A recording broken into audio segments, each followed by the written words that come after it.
Today is a painful day for the Yazidis of Kurdistan. It's the 3rd anniversary of the genocide of their people. On August the 3rd, 2014, fighters from ISIS, or Daesh as they're called in Arabic, invaded the Sinjar region in northern Iraq, the ancestral home of the Yazidi minority. Some 200,000 Yazidis fled Sinjar. As many as 4,400 were massacred, and another 4,000 to 10,000 were kidnapped, forced to convert to Islam, tortured, and sold into slavery. Those who escaped are now scattered across Kurdistan, living in refugee camps. Today, they mark the beginning of their 4th year in exile. Some are weeping, most are silent. All of them are wondering when the world will take notice. Standing with them is an Israeli woman who has dedicated her life to helping them however she can. Who wants to intervene with a persecuted, unknown minority group in the Middle East? My conscience will not let me sit at home. Although out of my depth more than ever, I said I cannot walk away. Why the Yazidis? I ask myself questions and I don't have answers.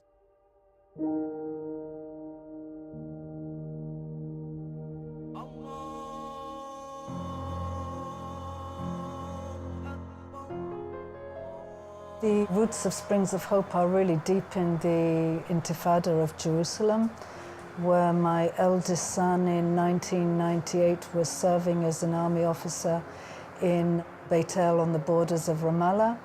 He came home from the base one day, took a lift with a civilian who had been working on the base, and they ran into a group of 20 to 30 Hamas students who had been lying in wait for 2 hours waiting to kill an Israeli soldier, and that happened to be my son. Now, really thanks to the goodness of God, my son was not killed. I got a phone call to say he was in the operating theatre of Hadassah Ein Kerem, beaten to a pulp. Just about every bone in his body was either broken or fractured. They tried to pull out his eyes, broken his skull, and overnight, in 1 second, as happens to every terror survivor, terror walked into our house and our life changed. 4 years later, Lisa's son was in yet another terror attack. This time, a suicide bombing in Jerusalem's Cafe Moment. He survived, but 11 others were killed. It was within a couple of years that my kids had been in other terror attacks in Jerusalem, and I felt a rage inside me. I think there's something in me that says, the milk is spilled, now how are we going to clean it up? And on the basis of conscience screaming, do something, I grabbed friends and grabbed a lawyer. And I said, this is Springs of Hope Foundation. And we just jumped in with the terror survivors of Jerusalem. It was here in the Sharia refugee camp that Lisa got her first look at the women who had been kidnapped by ISIS. We had worked since 2002 with victims of terror in Jerusalem, specifically widows and the younger kids that had fallen between the cracks. I had also been doing research for many years on the global funding of terror. It was 6 months after the beginning of the Yazidi genocide in Sinjar and Shingal, 3rd of August 2014. I begged, insisted, pleaded that we come up here, drove up to Sharia camp, walked around Sharia camp, flew back to Israel, and I was wrecked. I was just undone. I think I just jumped in pretty stupidly without knowing what I was jumping into, and realized that we had, as Israel, a small role to play regarding the women and the kids who are coming out of Daesh. I went into Sharia camp, which was then 22,000 and bursting at the seams, totally overwhelmed. If the UN can't cope, who are we to even dare to think that we can, a drop in the bucket? But when I began to meet the women that were coming out of Daesh and helping to take off their black robes and shower them and put a new dress on them, I realized that here we could help, and that would be our place of tikkun olam. From the beginning, Lisa made it a point to identify herself as Jewish. If I cannot live as a Jew, and if I cannot be here as an Israeli, I cannot be here. I cannot hide or deny who I am, and I believe it's because we're a Jew and we were called to be a light to the world. That's the reason I'm here.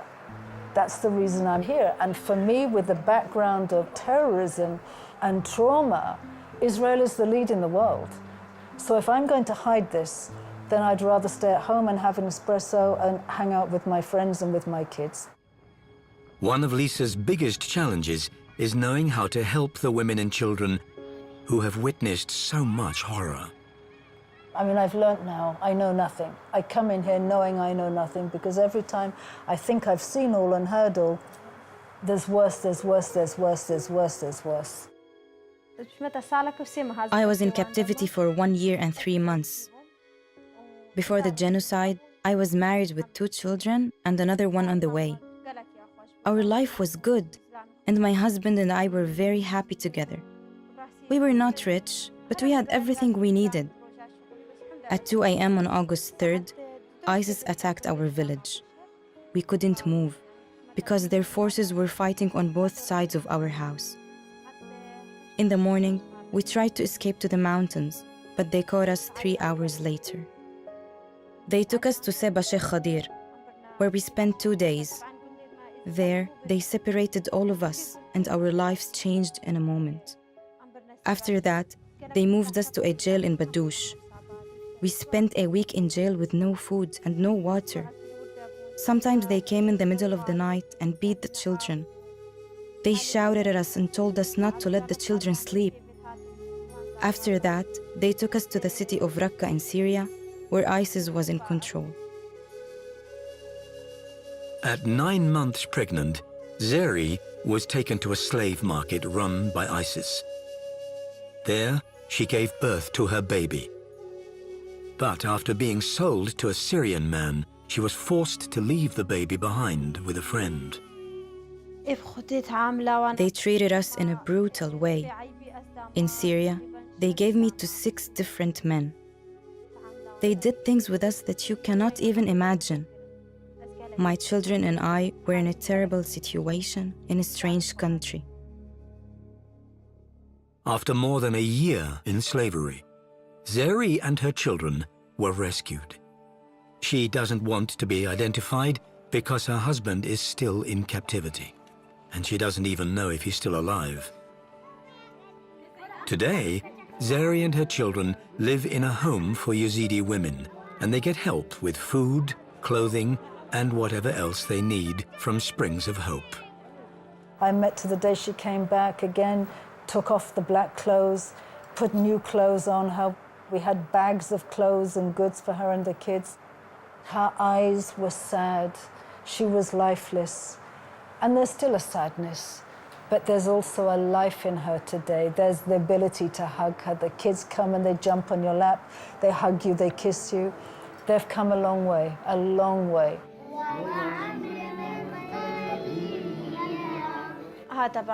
Lisa visited me a lot and brought medicine for me. Whenever she came, she brought clothes for my kids and gave us money. I'm so thankful for her kindness to us. But not only to us. She is good to all of the Yazidi people like me. She gives her very best for us. May God bless her always. In addition to women, ISIS routinely targets young children. Yazidi boys are kidnapped, forced to convert to Islam, and trained to make bombs, use weapons, and fight like adult soldiers. They've become known as the cubs of the caliphate. My name is Thomas Abdullah. I am 11 years old. Tomas was kidnapped by ISIS when he was just 8. They took me to Mosul. They were telling us to shut up all the time. They taught me how to use a shotgun, a rocket launcher, bombs, a bazooka, and other kind of weapons. It made me feel bad. He wore a suicide belt every day. He was trained with RPGs, all the types of weapons and rifles and guns, everything he knows. He's a soldier, the same as the majority of the boys that are coming out, they're soldiers. And when they had a day off, they were forced to do hard labor in the kitchens. My job there was washing dishes. There were 3 of us. One boy died, but the other boy and I stayed alive. They made us learn the Quran, and they told us, "You must pray." When American-led forces bombed Mosul, Tomas's captors fled for their lives. He was trapped under the wreckage of a building with 2 broken legs, and later found by Iraqi forces. They asked me, "Are you Yazidi?" I said yes, and they picked me up and gave me food and water. Later on, they took me to the hospital, and my father came and picked me up. For months before that, Lisa had been working with local rescuers to reunite Tomas with his family. The rescuer called me and said, Tomas is on his way out. He's been discovered in Mosul, buried under rubble. I said, we'll adopt him. Send me Tomas's picture, we'll find someone for him. I was always thinking of coming back to my home. I knew that one day I would be free and meet my family again. It was such a nice feeling when I got back home. Someday in the future, I want to become part of the Kurdish army so I can help destroy ISIS. Tomas's reunion with his family was bittersweet. One of his sisters is still in captivity. The sad thing, the sad, tragic thing about this Tomas's story is that I asked Abdullah, what about his other daughter? Do you have any info? He said, yes, Tomas was with her just last week, but she told him she could have come out with Tomas, and she chose to stay with Daesh. Why? The brainwashing of Mosul is this total genocide. Genocide means stripping a person through brainwashing primarily of their identity. On August 3rd, ISIS took women and men of all ages, and they were screaming for help. To protect ourselves, we worked as their slaves for 2 or 3 years, so they wouldn't kill us. We gave up, and we converted our religion to Islam. There was an airstrike, and Fayroz was literally slit from this bone, the collarbone, down to her pelvic area, burnt all down here, shrapnel all over. I was injured when the planes attacked the house we were in. I have had 4 surgeries. Most of the time, I'm too scared to go out because I remember being hit by the bombs. She had held it together for 2 years and say 10 months. And then she comes to a tent. She's got no home. It's gone. She comes to this tent with nothing but a UN mattress, and that is it. She was in very deep depression. So we'd just go, give her support, financial support, give them food, give them clothes. We took them shopping to buy them new dresses, and just be there. Bring footballs for the kids, just be there. My life here in this camp is so bad. We cannot live this way. Until now, nobody visits or helps us with anything, except for Springs of Hope, which has done a lot for us. We immediately began to take her out of the camp 3 days a week for maybe 2-3 hours to volunteer with us, to get her out of just sitting and thinking and weeping. We got her out, got her to give to others, got her to come over. Every Saturday night we have a workshop in our volunteers' home in the Hope House. So she began to come to that and serve the chai and serve the coffee and serve the juice and serve the cake. And just gradually draw her out and draw her into helping others. And she's actually doing very well. Lisa helped me with the treatments and medicines. And I healed so much faster from my surgeries. It means a lot to me.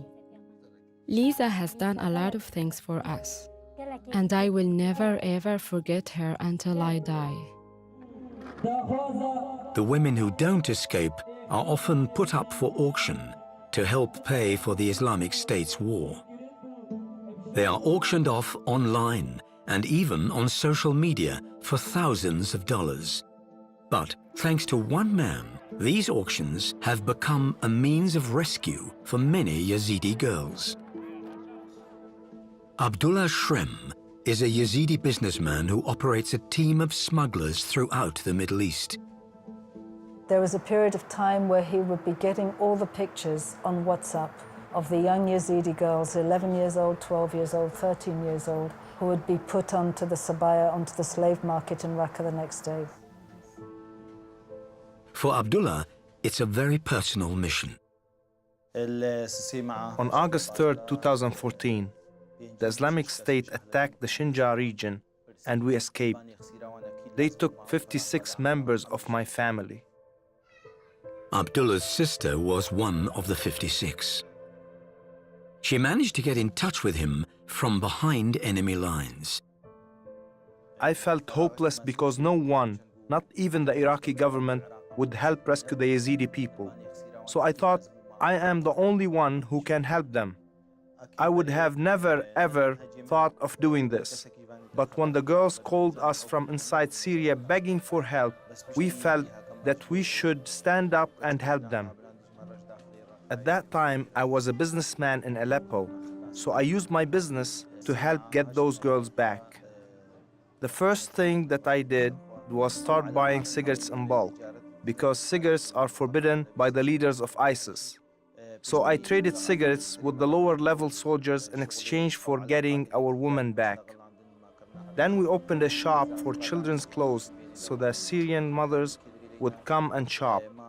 That way, we could get information from the women about where our Yazidi girls were. Abdullah also opened a small bakery and sent messages inside loaves of bread. Every rescued girl had a different sad story. But I always remember one story that affected me the most. There was a woman raising 4 children, 3 boys and 1 girl. The girl was 8 and the boys were 3, 1 and 6 months old. They were kidnapped along with her. Once she tried to escape, but the ISIS soldiers caught her and punished her.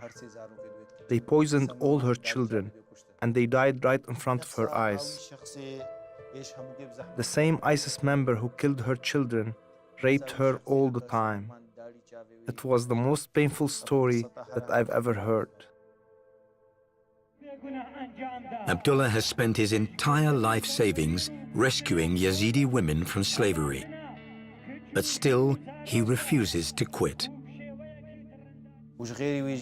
Many people have told me that ISIS is keeping photos of me on a kill list. 3 times ISIS members sent me pictures of myself. They told me that they are following me and that they will kill me. Many people have asked me, aren't you afraid to keep doing this? I'm not afraid, because if a 14-year-old girl is being raped in front of my eyes, for sure, my life is not as important as one of her tears. I've been doing this job for 3 years, and I have rescued 354 people. Neither the Kurdish nor the Iraqi government gave us any help. I will not give up until I get all those girls out of there, because their lives are more important than mine.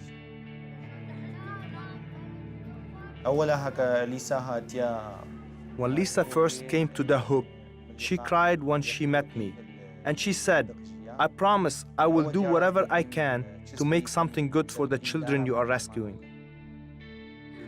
When these women come out, or these kids come out, we will sponsor them.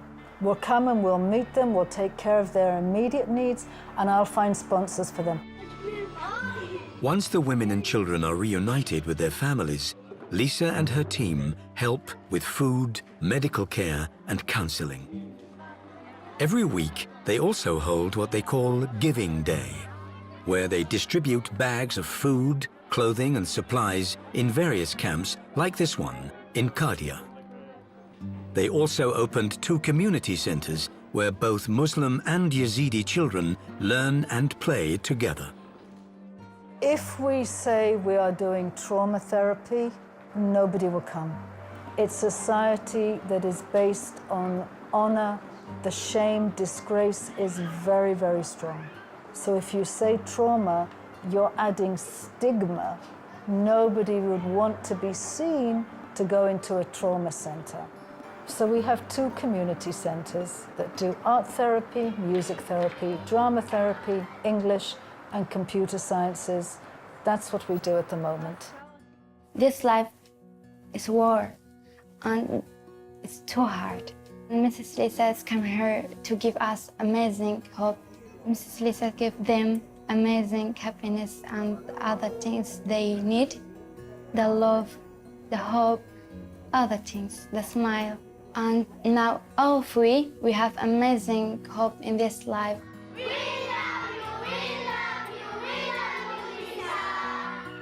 Today, the parents are here to watch their children put on a small concert.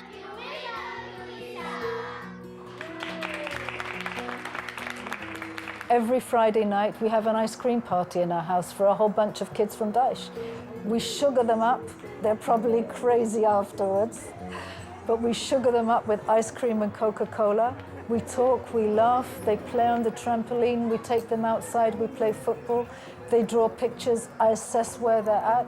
We listen to the parents, we listen to the extended family to be close and to see and to figure out, okay, this is where they're at, so this is the next step. This is what we do now, or this is what we try to do now. I have seen the love from the Springs of Hope Foundation when they give toys to all the poor and displaced children to make them happy. I really appreciate them and thank Lisa and her team for what they are doing. Many of the refugee children here think of Lisa as if she's their mother. Many organizations have come and gone in Kurdistan, but Lisa is very special because she's always giving her best to the people, and I love her dearly. Today, 1,500 Yazidi women and children remain in captivity. And more than 400,000 are refugees who need critical help. So where is the world? Where are the Jewish communities that understand that we are our brother's keeper? Where are they? Where are the Christian communities that know exactly the same? Where are they? I've given up on governments, but where are people who can help? You can no longer say, I don't know. There is blood on our hands if we know and we walk away. And I always go back to that verse in Bereshit, in Genesis. The voices of our brothers' blood are crying out. And what are we as Jews and Christians doing? I am an observant Jew.